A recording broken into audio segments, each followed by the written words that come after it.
Okay, so this is Christopher Gastel, and today I'm going to be discussing a little bit about the 1953 Iranian coup. Um, so to begin with, I'll start with the background. So following World War II, Iran actually came into some tough economic times. Um, this was caused largely by the fact that the Iranian industries were still new, and they couldn't compete with the more developed industries of those Western countries. This caused great economic problems and rapid inflation in the country. Um, as a solution, the Iranian people decided to turn towards their biggest natural resource, which was oil. Um, the problem was, though, that they weren't getting very much out of their oil reserves because past Iranian governments had given concessions to the British, in particular the Anglo-Iranian Oil Company, which pretty much gave them control over the industry entirely. So as such, Iran gained only a small amount of of the total oil profits for the country back as royalties.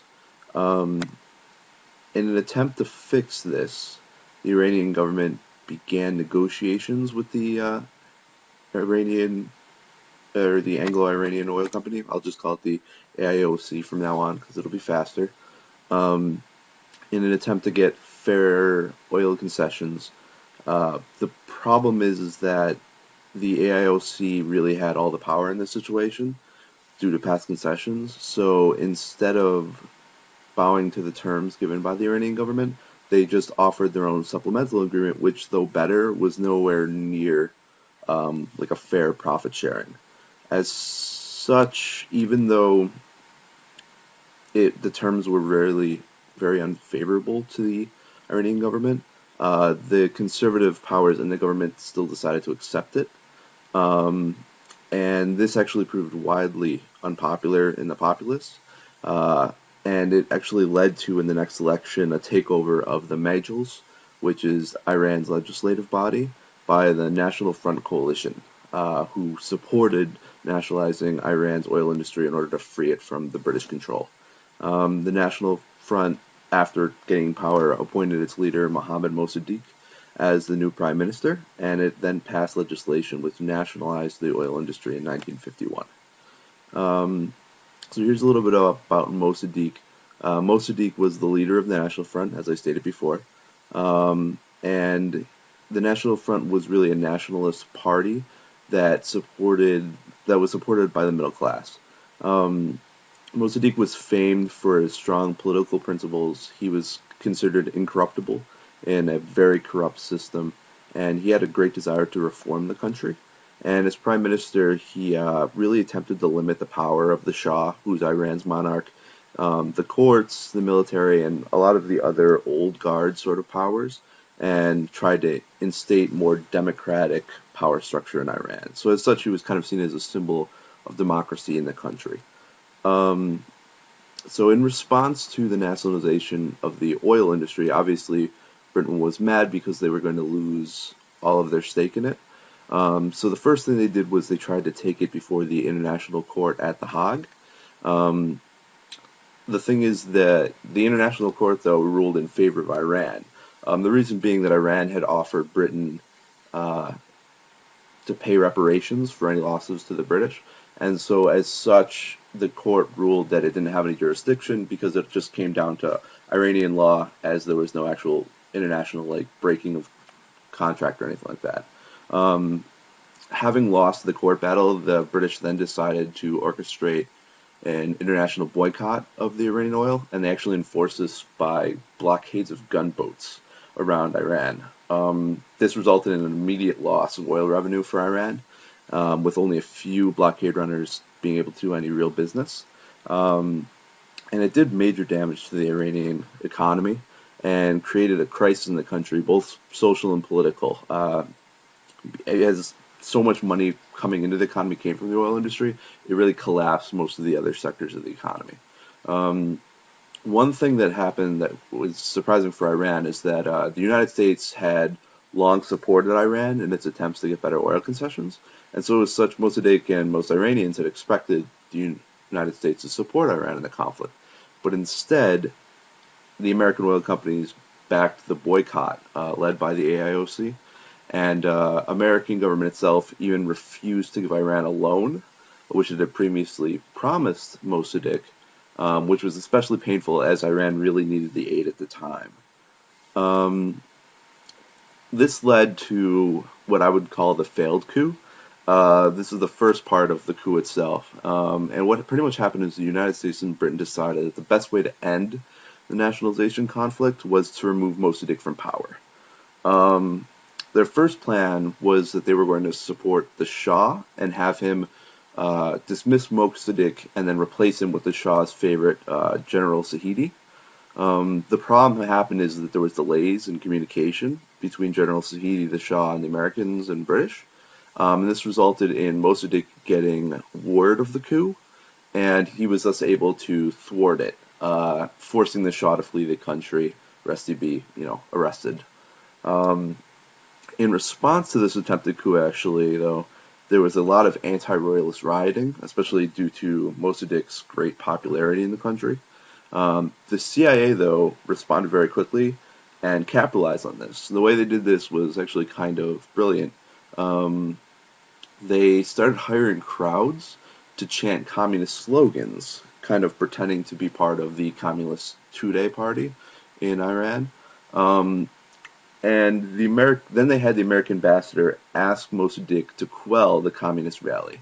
Mossadegh at the time was, still under this blockade and this military embargo by Britain. They decided Mossadegh decided that he would, in order to try to gain the support, he would try to crack down on the communist rally. But what this ended up doing was it alienated his support from the powerful Communist Tudeh party that I discussed before, which would actually prove very important later on. So he did stop this kind of fake rally, but he lost the 2 day support. And then this is what led to what I call the second coup, which is where it pretty much in order to crack down on the communist rally, Mossadegh had brought in the military into the capital. But what he didn't quite understand was that a large part of the military was royalist and still supported the Shah. So as such, the CIA decided to use the military against Mossadegh. Um, and what happened was the CIA inspired a mob led by religious leaders, and they actually marched on the capital.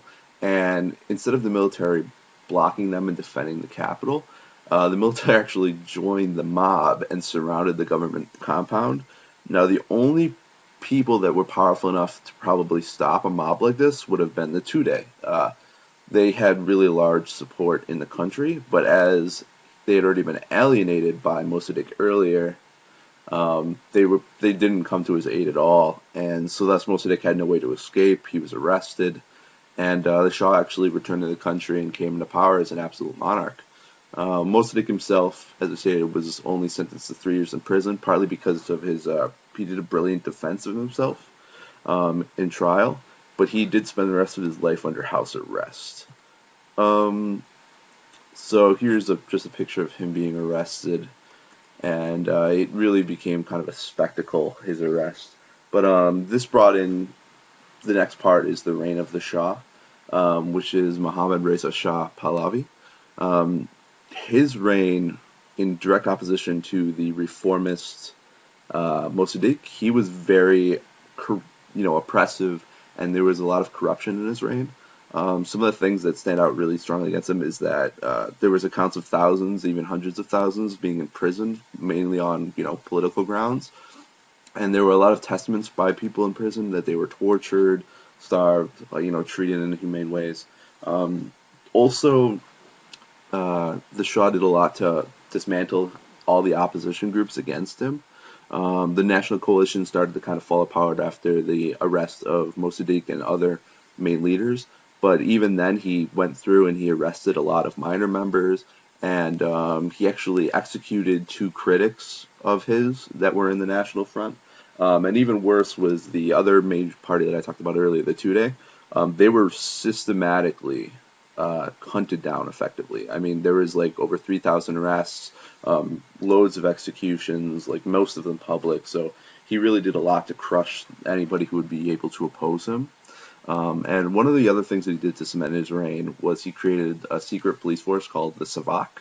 Um, it was actually trained with the help of the American CIA, the British MI6, and the Israeli Mossad, and all three intelligence agencies. And it was designed to just kind of be a like a strong arm force to, you know, root out opposition groups in the country. And he just pretty much they would go around and like interrogating people, arresting people, grabbing people off the streets. They used very inhumane methods, and overall, it just reflected incredibly badly on the reign of the Shah. Among other things, I mean, he was just, like I said, as he was well known for corruption, stealing money, taking money, bribes, stuff like that. So overall, his reign was very stark opposition to Mossadegh. And I included a picture of the Shah also, just so you can see him in all of his military garb. Um, and then I just get to the legacy of it. So the legacy of the coup is that it really showed the stark contrast between the two, the removal of the democratic reformist Mossadegh for the oppressive Shah. And the fact that this was orchestrated by, you know, America, the symbol of freedom, um, really was a betrayal to Iran. And they saw this as a betrayal of not just America, but the entire West against their country.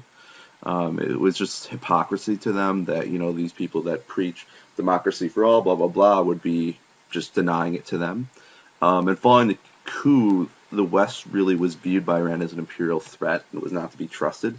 Kind of sparked a paranoia in Iran that's seen through most of their politics. Um, and ultimately, I come to my conclusion, which is that the 1953 coup, which was orchestrated by the United States and Great Britain, was really a harsh betrayal of the Iranian people, and it largely contributed to a large rise in anti-West sentiment later on that fueled the 1979 Iranian Revolution, which brought to power the Islamic theocracy, and even led up to today, where you see how Iran is very against the rest of the world with their nuclear development, stuff like that.